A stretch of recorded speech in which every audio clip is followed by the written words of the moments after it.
I'm starting a dresser build for a client, and as you can see, it's a built-in, so it's a little bit of an easier build because I really only have to worry about the front of the piece. What you'll see, everything else is going to be covered by walls. You'll never see it. But I thought this would be a good opportunity to kind of address building a dresser. I don't think I have a full dresser build on the channel. It's one of those projects that's really intimidating for people, mostly because of all the drawer boxes. But once you see how I approach this, it's actually pretty simple. And if you don't want a built-in, if that's not working in your space, you can modify this pretty easily to just keep the sides clean and wrap molding around the base and get the same look. So I've been doing a full kitchen for someone at the same time as this, so I have a bunch of pre-finished ply hanging around the shop, which was perfect because this is only about 18 inches deep. I had enough cut-offs to be able to start ripping this stuff down on the radial arm saw without sending it through the table saw. My whisks were almost perfect to size. I just had to trim off about a quarter of them.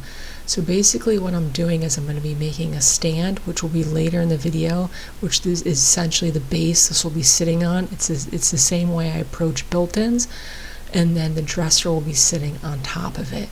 So because this is going into a nook and there's actually a window on one side, I can't just slide it into place because the window protrudes into the space. So I decided to make two separate pieces that connect together to look like one full unit. It's also about 55 inches wide, so splitting it up into one big thing, you would have to have supports on it anyway. So basically the simple part of it is I make all of my cabinetry with rabbets, dados, rabbets for the backer, and then tongue and groove joinery for the front. Cutting all this stuff in one go for 4 sides is pretty easy, especially when all of your pieces are identical, which this is. If you're doing something like a kitchen or a built-in, a lot of times you have base cabinets and upper cabinets.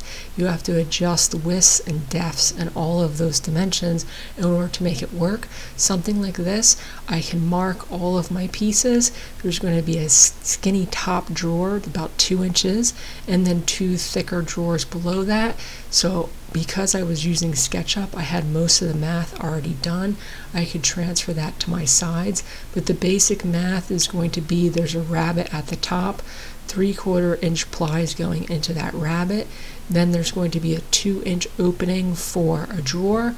Below that is another spacer, or it's going to be a sheet of ply essentially for support of that drawer box.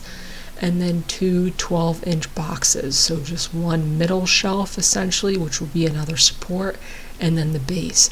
That's really all it is.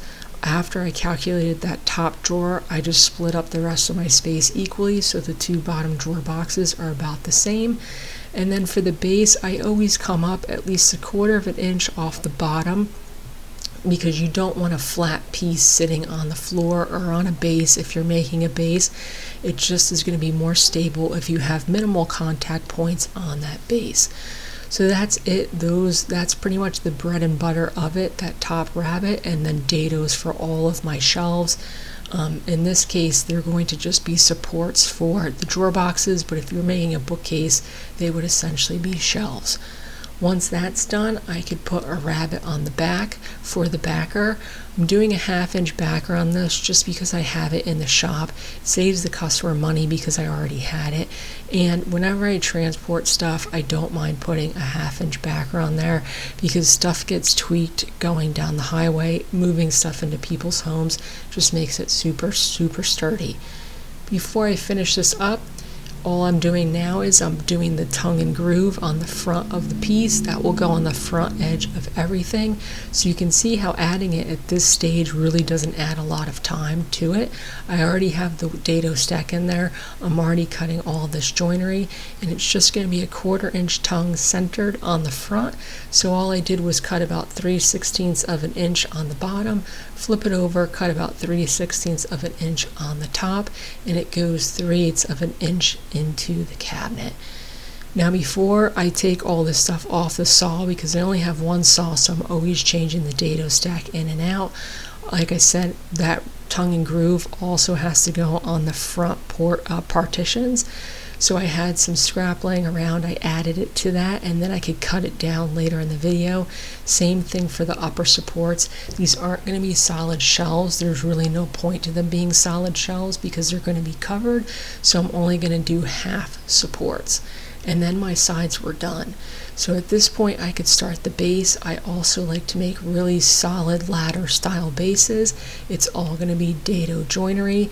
It's exactly the width of the opening, and then I cheated my first cuts in about 1/4 of an inch just in case there's some parts of the room that aren't square. I could trim off the edges and everything will still fit. Now, I've worked in this house before. I actually built the walk-in closet that this is going into. It's kind of finishing off that space. The molding they have in there is quite large. It's 5.5 inches, so the base that I'm making is going to correspond with the thickness of the molding. Once this is in the space, the molding in that room will cover the front edge of this. So all I did on the radial arm saw was I set up a stop, and I can make those cuts, flip my boards so that they're symmetrical, and make all of those cuts match across the board. It doesn't really matter where they're going because I could screw this into the base pretty much wherever I want, because once again drawer boxes will cover everything. Can glue it together, check my diagonals. I know it's square when the two numbers are equal. If they're not equal, wherever it's proud, you kind of take the two opposing corners and shove it in the opposite direction and even everything out. So then from here, I could go about making those partitions, or what I've been calling them also is shelves. Like I said, I already had my scrap with that tongue cut, so all I did was rip these down to size. One of these is a little bit bigger than the other because, like I said, there's a window in the room, so there's going to be quite a large stile on one side of the piece to account for the drawer being able to be pulled out past the window. But that stile makes the openings the same size. So even though one dresser is bigger than the other, the openings will be the same size.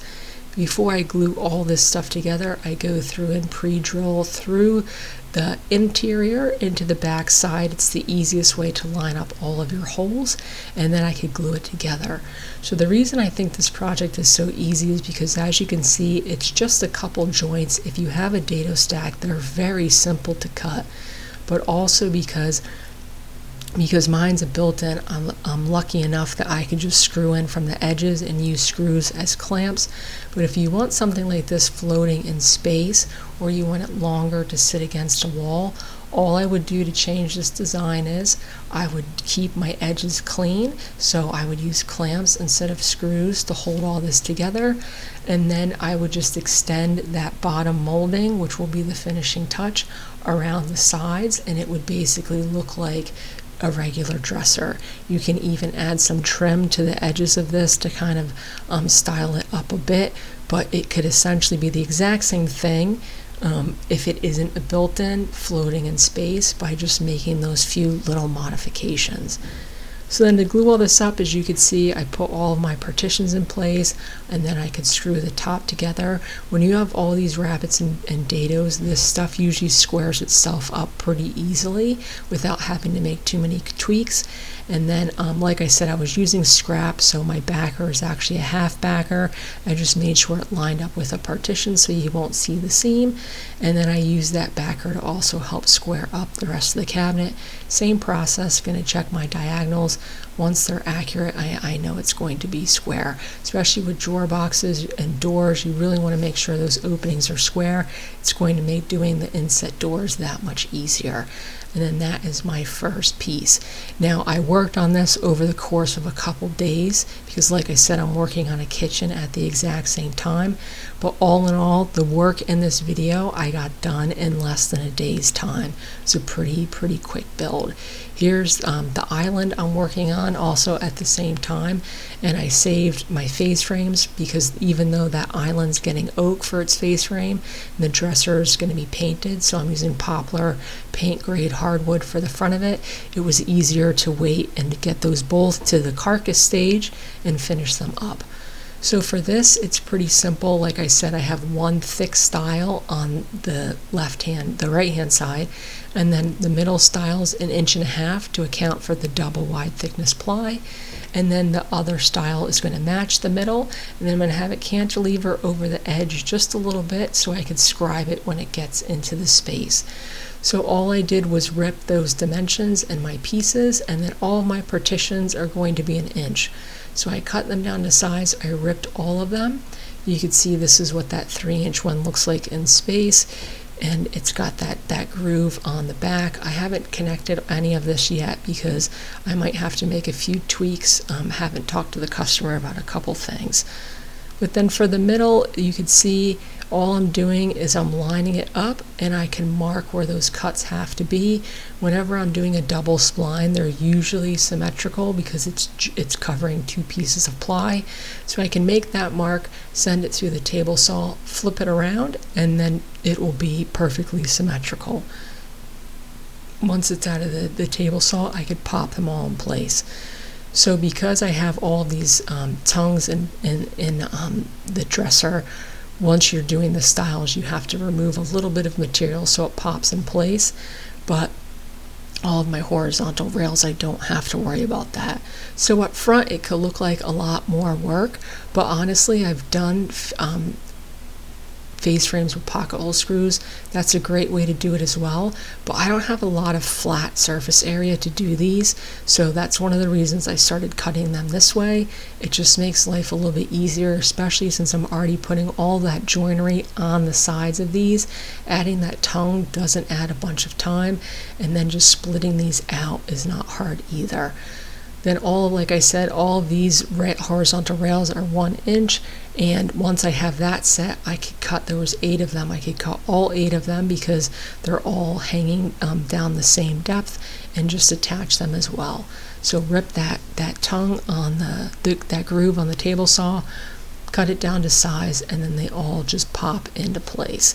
So it's a nice attachment method, and the nice thing is the edge style and the middle style are going to stay unglued, so that I could put both of these in place, attach that middle style, detach the edge styles. It's easier to scribe that way if I could take them off the cabinet and then pop them back into place and just attach them that way. And then I didn't have my right setup, so this is a vertical view of what that looks like.